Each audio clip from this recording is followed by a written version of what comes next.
यह हेतु की कृपा लाडली जू ने की। जो आश्रय लिए हैं और उपासना पद्धति के अनुसार चलते हैं तो भले वृंदावन के बाहर हैं, लेकिन उनकी अंतिम स्थिति वृंदावन ही होगी। पर जो प्रगट में वृंदावन वास कर रहे हैं, अहो भाग्य, धन्याति धन्य, मानो अब कुछ प्राप्त करना बाकी नहीं रह गया, वृंदावन मिल गया। श्रीपाद कह रहे हैं देहांतावधि, शरीर जब तक चेतना में है तब तक धाम से विलग्न है। ये थोड़ा कठिन विषय है। शरीर की कैसी भी परिस्थिति हो, आप अगर अपनी निष्ठा में बने रहेंगे तो सब ठीक हो जाएगा, सब बन जाएगा। प्रत्यक्ष में देखा है कई उपासकों के जीवन में कि अब उनको जाना ही पड़ेगा, कोई दूसरा उपाय नहीं। हमने भी प्रार्थना कर दी, कोई बात नहीं आप चले जाइए, पर उनकी निष्ठा, उन्होंने कहा महाराज जी नहीं, अब हम मृत्यु का वरण करके रह रहे हैं, अब हम नहीं जा सकते। नहीं, वो स्थान सड़ रहा है और वो केवल वहीं जहां ऑपरेशन हुआ है वहीं ठीक हो, नहीं, अब हमें मरना है, पर हम धाम नहीं छोड़ेंगे। सच्ची कह रहे हैं। अपने आप जो मवाद बना हुआ सूख गया, अपने आप ठीक हो गया। वो अपनी मृत्यु समय आने पर गए, वो कारण नहीं बना। लाडली जो हमारी सर्वसमर्थ हैं, हमें घबराना नहीं कि कोई परिस्थिति शरीर के आ गई तो हम घबरा जाए, नहीं, ठीक है, बुलावा आया है अगर इसी रूप में, तो हम इसी बात के लिए यहां वास कर रहे हैं कि हम यहां राधा राधा पुकारते हुए शरीर छोड़ें, रज में तड़पते हुए प्यारी जू की स्मृति में, प्यारी जू की चरण रज में, और हमारा अंतिम विश्राम स्थल हो गया। धैर्य रखना पड़ेगा, इसमें बहुत धैर्य की, बड़ी विचलता की परिस्थितियां आती हैं, बड़ी विचलता की। देहांतावधि, मुझे मरना है, हमें नहीं चाहिए दवा, नहीं चाहिए सुविधा, जिनके लिए जीवन अर्पित किया है अब कलंक नहीं लगने देंगे, अब उन्हीं के लिए, ये उन्हीं के बल से, अपना बल नहीं, उन्हीं के बल से। अनंत ब्रह्मांडों के स्वामी उनके अधीन हैं, हमें चिंता नहीं करनी। जब हम ये देख लेते हैं कि अरे यहां कोई सुविधा देने वाला नहीं, घर में तो सुविधा है, फिर चूक हो जाएगी। इसीलिए इस मार्ग में चलने वाले पथिक को पिछले कदम को पूर्ण रूप से हटा लेना चाहिए, नहीं परिस्थितियां ऐसी आती हैं कि फिर अगला कदम हटाना पड़ता है। सच्चा भगवत मार्ग का पथिक अगला कदम नहीं हटा सकता, चाहे काट दिया जाए। निष्ठा निष्ठा होती है, कैसी भी परिस्थिति हो। शरीर छूटना है ना, बस इतना ही तो होगा ना, ठीक है। अरे दिल में बीमारी है, हमको बाहर जाना पड़ेगा, तो बाहर जाके जिस दिन श्वास पूरी होनी है बचा नहीं लेगा कोई, नहीं, ठीक है। ये भगवत ऋषि महाराज कह रहे हैं, जो कछ लिखे लीलाट दुख सुख देह संग, भुगते गो जहां जाएगो या सिद्धांत भंग, या सिद्धांत अभंग तजत क्यों धीरज प्राणी, वृंदावन परिहरे प्रिया प्रीतम रजधानी। जिस समय हम तड़प रहे होंगे तो हमारे स्वामी मुस्कुरा रहे होंगे क्या, वो दूर बैठे रहेंगे क्या? अरे वो बहुत प्यार करने वाले हो, तुम्हारे मानस पटल पर छा जाएंगे, फिर दुख किसको होगा? मन तो प्रिया प्रीतम के आनंद रंग में रख जाएगा। विश्वास कीजिए, विश्वास कीजिए, कभी विचलित मत होइए कि कोई हमारा सहयोगी नहीं, कोई नहीं था, कोई नहीं है, कोई नहीं रहेगा, वही हमारे हैं, वही हमारे थे, वही हमारे रहेंगे, हम पहचान नहीं पाते। विश्वास कीजिए, बार बार इसलिए कह रहे हैं विश्वास कीजिए कि ये विश्वास से ही आपका धैर्य पुष्ट होगा, नहीं तो हाथ पैर मारना बंद नहीं होता। और हाथ पैर मार के भंवर से बच नहीं सकते, और हाथ पैर मारना बंद कर दो भंवर ही खत्म हो जाएगी। ये ऐसा मार्ग, विश्वास कीजिए, बिन विश्वास भगति नहीं। सो पुनीत, शरीर भी पवित्र और हृदय भी पवित्र, जिसकी जिह्वा पे नाम सवायाभ्यांतर शुचि, बाहर और भीतर दोनों जगह से पावन हो जाता है, जिसकी जिह्वा पे नाम चल। सोई कुलवंता, जो नाम जप रहा है राधा राधा राधा, हो बत स्वपच तो गरियान यद जिह्वाग्रे वर्तते नाम तुभ्यम, वो स्वपच भी सबसे श्रेष्ठ है जिसकी जिह्वा पे नाम चल रहा है। सोई कुलवंता, जाको निशिवास रही, राधा नाम चिंता। रात दिन चिंतन हो रहा है राधा नाम का, और एक ही चिंता है कहीं नाम छूट न जाए। तद स्मरणेन परम व्याकुलते थी। धन्य हो गया, धन्य हो गया जिसके हृदय में राधा नाम की चिंता है कि कहीं मेरा ये परम धन राधा नाम आधार विस्मरण न हो जाए, छूट न जाए। जोग यज्ञ तीरथ व्रत राधा नाम माही, राधा नाम बिना और कलि उपाय नाही। चाहे जितना और कुछ कर लो, कलिकाल है, सिद्धावस्था नहीं प्राप्त हो सकती। अलग अलग युगों का युग धर्म होता है, इसमें कलयुग केवल नाम आधारा, सुमिर सुमिर नर उतर ही पारा। नाम नाम कह रहे कि योग यज्ञ, वैसे भी जितनी भी यज्ञ हैं सब यज्ञों में भगवान ने स्वयं वर्णन किया है कि जप यज्ञ मैं हूं, यज्ञानाम जप यज्ञोष्मी, राधा राधा, इससे बड़ी कोई यज्ञ नहीं है। ये बहुत बड़ी यज्ञ है, पर ये हाँ इसमें तुम्हारी प्रारंभ में प्रशंसा नहीं होगी, बाहर यज्ञ में तो प्रशंसा होगी। अब ये जो सबसे श्रेष्ठ यज्ञ बताई गई, यज्ञानाम जप यज्ञोष्मी, ये आगे चलकर बिस्तरे सब जग विमल की रति साधु संगति नाटरे, जब आप निर्विकार स्थिति में हो जाएंगे तब आपको वो बुलाना नहीं पड़ेगा, जनाना नहीं पड़ेगा, आप खुद जान जाएंगे सब आराध्य देव है। फिर सबसे प्यार मिलने लगेगा क्योंकि सब में मेरा प्यारा ही बसा हुआ है।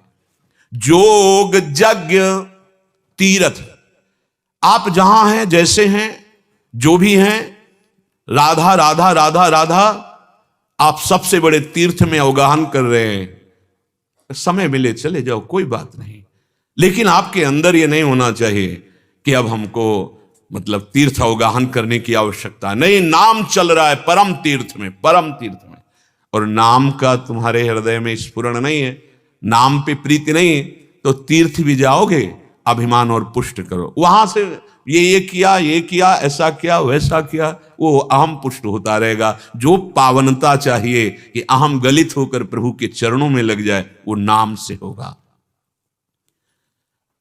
कह रहे कि जितना फल योग में, यज्ञ में, तीर्थ में और व्रत में, बड़े बड़े अनुष्ठानों में, वो नाम की बराबरी नहीं कर सकता। पीछे भी वर्णन हुआ है कि वो 16वें अंश के बराबर भी नहीं है जो नाम जापक को लाभ मिलेगा। नाम बिना और कलि उपाव नाही, अगर नाम नहीं चल रहा तो फिर कलयुग की ऐसी चाल है कि वो सूक्ष्म तत्व पर पहुंचने ही नहीं देगी। अध्यात्म एक बड़ा सूक्ष्म मार्ग है, इसमें बाहरी कोई दिखावा, बाहरी कोई मान प्रशंसा की चाह, ऐसा नहीं। ये अंतर्मुखता का है, वो एक गुप्त मार्ग है, अंतर ही इसका मार्ग चलता है।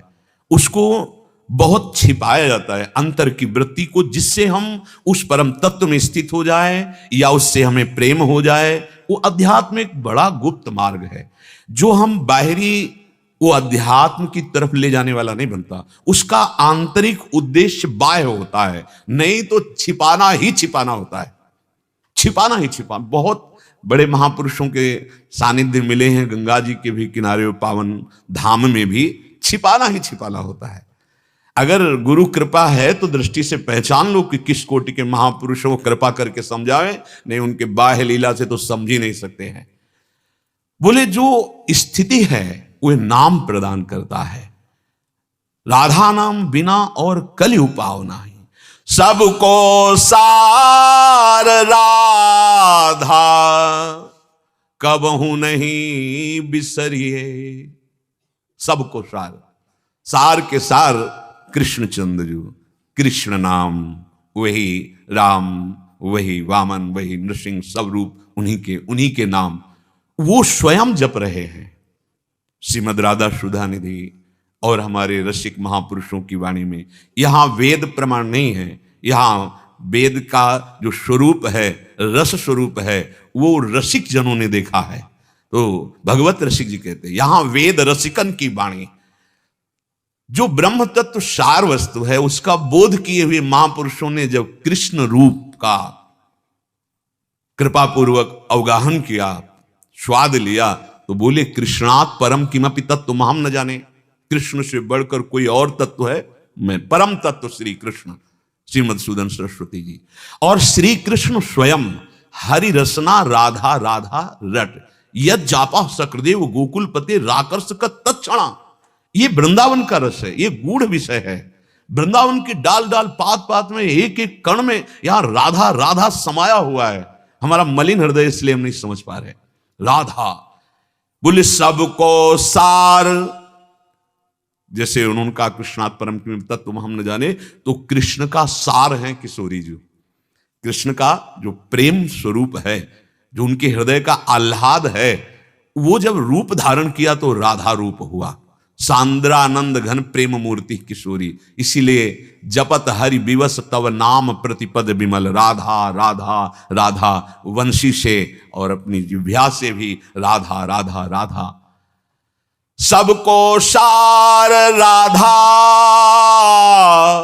कबहू नहीं बिसरिए, राधा नाम लेके अब भव सागर तरिए। बहुत मीठा, बहुत सरल, सार का सार स्वयं परम तत्व श्री कृष्ण, जिस नाम को जपते राधा राधा राधा। आपको वृंदावन आने को मिला, आपको वृंदावन में सत्संग मिला, राधा नाम महिमा सुनने को मिली। अब तुम काहे को काम गंदा करोगे दूसरे की निंदा सुनकर? काहे को वाणी गंदा करोगे जिसमें हमें नाम चलाना है? यदि नाम जापक वैष्णवों की निंदा हुई या किसी की निंदा हुई तो नाम भगवान नहीं चलेंगे। ध्यान रखना, नाम केवल शब्द ही नहीं है। जो कृष्ण नाम है वही कृष्ण है, जो राधा नाम है वही राधा किशोरी है। मानो किशोरी जो कृपा करके राधा नाम के रूप में हमारी जिह्वा में विराजमान। अब इस जिह्वा से यदि हम अश्लील वचन बोलेंगे, गंदे वचन बोलेंगे, कड़वे वचन बोलेंगे, निंदा के वचन बोलेंगे तो हमारी जबान में कैसे नाम चलेगा? बहुत सावधान, जहां ऐसी कोई बात हो हम मूक हो जाए। हमें बहुत बढ़िया अवसर मिला है।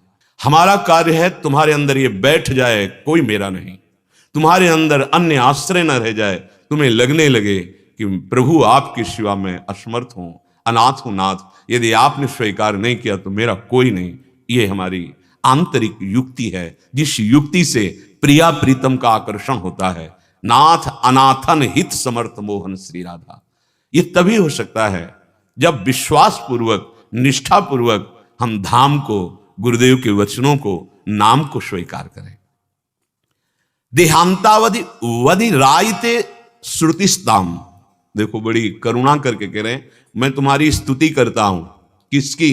वृंदावन की नहीं, जो अखंड वृंदावन वास ले लिए हैं मृत्यु पर्यंत। श्रुतिस्ताम, मैं स्तवन करता हूं, तुम्हारे स्तुति करता हूं, हाथ जोड़ के प्रार्थना करता हूं कि मेरी बात मान लो। क्या मान लो? दोषानाम श्रवण विधौ परस्य। तुम कभी किसी के दोष अपने कानों से मत सुनो। हाथ जोड़ की स्तुति करता हूं, हे अखंड वृंदावनवासी, तुमने जो जीवन पर्यंत वृंदावनवास स्वीकार किया, बहुत जल्दी तुम्हें आनंद की अनुभूति हो जाएगी। मेरी प्रार्थना मान लो। श्रीपाद कह रहे हैं दोषानाम श्रवण विधौ परस्य। दूसरे के दोष की बात कान से सुनना बंद कर दो, धाम की रहनी में आ जाओ। ज्यादा व्यवहार करना, ज्यादा लोगों से मिलना जुलना, भगवत भाव अगर नहीं बना है तो फंस जाओगे। इसीलिए सिद्धांत लागू कर दिया जाता है कि आप इस नियम के अनुसार चलें। आप मिलने, क्योंकि आप अभी जित संग दोषा नहीं हुए। कोई भी विषय, कोई भी व्यक्ति, कोई भी घटना, कोई भी परिस्थिति आपके चित्त को फंसा लेगी। नहीं, आपको इस सीमा में रहना है। और सीमा में रहते रहते जब परिपक्व हो गए तो आप पूरे विश्व में तुम्हें कोई नहीं फंसा सकता। जित संग दोषा विषयान ग्रहणंत मुंचंत हुआ। कैसी महिमा है! वो विषयों के बीच में रहते हुए भी निर्विषय रहता है। अभी एकांत में रहते हुए विषयों से हटके भी विषय चिंतन होता है। बहुत कमजोर स्थिति है। पर निंदा के केते आवत नहीं कछु हाथ, मूर्ख पर्वत पाप को ले चल अपने साथ। जो कथन करते हैं और श्रवण करते हैं दूसरे के दोषों का, दोनों एक ही अपराध माना जाता है। जैसे लीला गायन और श्रवण दोनों का एक ही फल है, एक ही फल है। गावत श्रवणन सुनत सुखाकर विश्व दुरित दवनी। प्रियालाल की लीला का गायन करना और लीला श्रवण करना दोनों बराबर फल प्रदान करते हैं। ऐसे ही पर निंदा करना और पर निंदा सुनना दोनों बराबर फल प्रदान करते हैं। क्या फल? पाप की गठरी। क्यों? आपका लक्ष्य वृंदावन वास करके प्रिया प्रीतम से मिलना है, तो क्यों किसी की निंदा सुनो? अगर कोई निंदा कर रहा है, राधा राधा राधा राधा, कान में अंगुली डाला, ऐसा आदेश है। संत शंभु श्रीपद अपवादा, कही सुनीत असमर्यादा, काटी जीभ तासु जो बसाई, श्रवण मूंद नत चले पर आई। भगवान की निंदा, भक्तों की निंदा, संतों की निंदा, भक्ति की निंदा आदि आदि जो कर रहे हैं, तो बोले मर्यादा है ऐसी, या तो उसकी जबान बंद करो और या कान में उंगली डालो, चल दो। भक्त का स्वभाव लड़ना झगड़ना नहीं है। हमें उसके प्रति कोई व्यवहार नहीं करना कटु ना प्रिय, हमें उदासीन हो जाना है। कान में उंगली डाले, राधा राधा राधा, चल दिए।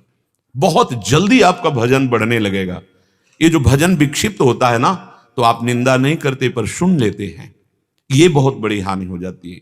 हम किसी की जब बड़ाई करेंगे तो सावधान रहें, देखना शब्द रपट जाएगा और किसी की निंदा कर बैठेगा। इसीलिए कहा गया, तात सुनो मायाकृत गुण और दोष अनेक, गुण या उभय न देखी, देखी सो अविवेक। हे तात, ये गुण और दोष मायाकृत है। सबसे बड़ा गुण विवेक ये है कि हम किसी के भी गुण दोष की चर्चा न करके भगवान की प्रियालाल की लीलाओं का गायन श्रवण करें, उनकी वार्ता करें। बोधयंता परस्परम, क्यों हम किसी व्यक्ति के गुण दोष का वर्णन करके अपराधी बने, हम अपने मन को मलिन करें, पाप बुद्धि बढ़ाएं। श्रीपाद हाथ जोड़ के प्रार्थना करते हैं, कितनी करुणा है इनकी। स्तुति करता हूं तुम्हारी, क्योंकि तुम वृंदावन वास स्वीकार किए हो, पर मेरी बात मान लो। दोषा नाम श्रवण विधौ परस्य, किसी की भी दोष वाली बात आप कान से, तेरे भावे जो करे भलो बुरो संसार, नारायण तू बैठ के अपनो भवन बुहार। पहली बात तो सब भगवत स्वरूप है, मुझे अपने हृदय में ये प्राप्त करना है। गुण दोष मायाकृत हैं। जैसे कोई बहुत गुण है तो किसके हैं? माया जनित ही तो है। गुणमानी संसार और सकल गुण प्रीति बिनु, भगवत प्रेम नहीं तो उन गुणों को क्या करेंगे लेके। तो हमें न किसी के गुण की तरफ देखना है, न किसी की दोष की तरफ देखना है। क्यों? गुण वर्णन करने में कोई दोष नहीं है, लेकिन जहां हम किसी एक के गुण वर्णन करेंगे तो जिह्वा फिसल कर उदाहरण में चली जाएगी और वो दोष वर्णन कर दे ही देगी दूसरे का। बस हम चूक कर बैठे और फिर आप देखना भजन में विक्षेप पड़ने लगेगा, आप समझ नहीं पाएंगे, अरुचि होने लगेगी। ज्यादा निंदा अपराध बन गया तो जहां से तुम्हारा काम बनना है वही दोष दर्शन गुरु पे होने लगेगा, गुरु की बातों में अश्रद्धा होने लगेगा और वो आपको दूर कर दे। और जहां दूर की, बस पहुंच गए माया के पाली पे, अब वो रौंदेगी, क्योंकि बचाने वाला कोई नहीं। माया का दलदल मोह कलिल ये ऐसा व्याप्त हो जाएगा, निकलना मुश्किल है। इसीलिए वो हाथ जोड़ के कह रहे हैं। सोचो, इतने बड़े महापुरुष कि तुम्हें लाडली जी ने कृपा करके वृंदावन वास दिया। हे भाई, मैं तुम्हारी स्तुति करता हूं कि तुम्हारे बड़े भाग्य हो गए। अब तुम अपनी श्रवणेंद्रिय को बचाओ दूसरों के दोष सुनने से। परस्य जिह्वा मूकास्ताम भणितिषु, जब दूसरे की निंदा करने की अंदर वेग आता है, अरे उसी समय तुम मुंह हो जाओ, मौन धारण कर लो, मत बोलो। परस्य जिह्वा मूकास्ताम भणितिषु, जब तुम्हारी जिह्वा बोलने के लिए तैयार हो, दूसरे की निंदा करने के लिए, मौन धारण, दांत से दांत दबाकर जवान को अंदर नहीं, वेग को सह जाओ, नहीं तो ये बुद्धि को भ्रष्ट कर देगा। भक्त निंदा अति बुरी भूल करे, जिनको के सुकृत बहुजन्म के क्षण में डाल। फिर बहिर्मुख होकर घूमता रहता है, अंतर्मुखता आ ही नहीं सकती। और फिर आप खुला निंदा वर्णन करो तो सोचो आपको कैसा परिणाम मिलेगा। भजन में ही नहीं रुचि। जैसे आंख में जरा सा भी कण बर्दाश्त नहीं होता, ऐसे पवित्र हृदय में थोड़ी सी चूक पहाड़ जैसी दिखाई देती। अरे गलती हो गई, गलती हो गई। कहां के मौसम कौन, कुटिल खलकामी कौन, जिनके सामने प्रभु विराजमान है, दिव्य लीलाएं जिनके नेत्रों में चल रही, महासागर लीलाओं का जिन्होंने रचना किया, वो श्री सूरदास जी महाराज। और हम पहाड़ जैसे अपराध करके भी मुस्कुरा रहे हैं, क्योंकि मलिन हृदय है, गलती नहीं होने पावे। मूक हो जाओ, मौन हो जाओ। जब किसी की निंदा करने की बात आवे, मौन हो, नहीं बोलना, हट जाओ वहां से, अपने को बचा लो। प्रायः साधक शारीरिक अपराध विशेष सावधान रहता है कि ना हो, वाणी से अपराध बन जाता है, श्रवण इंद्रिय से अपराध बन जाता है। इसलिए श्रीपाद यहां कह रहे हैं, हाथ जोड़कर तुमसे प्रार्थना है, मानो आप गंदे आचरण नहीं करते पक्का, क्योंकि साधक हो। अब आप सुनने में चूक कर दिए, दूसरे की निंदा सुन रहे हैं, दूसरे की निंदा कर रहे हैं, तो कह रहे पर दोषों का ये जो ग्रहण करने की वृत्ति है, धीर ग्रहे जड़ास्तु, तुम्हारी बुद्धि जो जड़ता को प्राप्त हो गई है कि दूसरे के गुण दोष का वो दर्शन कर रही है, वर्णन करा रही है, श्रवण करा रही है, छोड़ दो। अगर ये छोड़ दिए तुम तो कह रहे श्री वृंदावन वसतिम, वृंदावन वास मात्र से तुम्हारे हृदय में प्रिया प्रीतम प्रकाशित हो जाएंगे। ये दिव्य धाम है। यहां किशोरी जी का नाम कण कण में छाया हुआ है। सच्ची मानिए, ये राधा नाम कैसे तुम्हें बताएं, जब तुम्हारी आसक्ति हो जाएगी इस नाम में तो तुम्हें सुनाई देगा, वायु चल रही तो उसमें राधा राधा, एक एक पत्ता, एक एक किसी भी दिशा में तो बस राधा ही राधा, राधा ही। ये धाम है, राधा धाम है ये।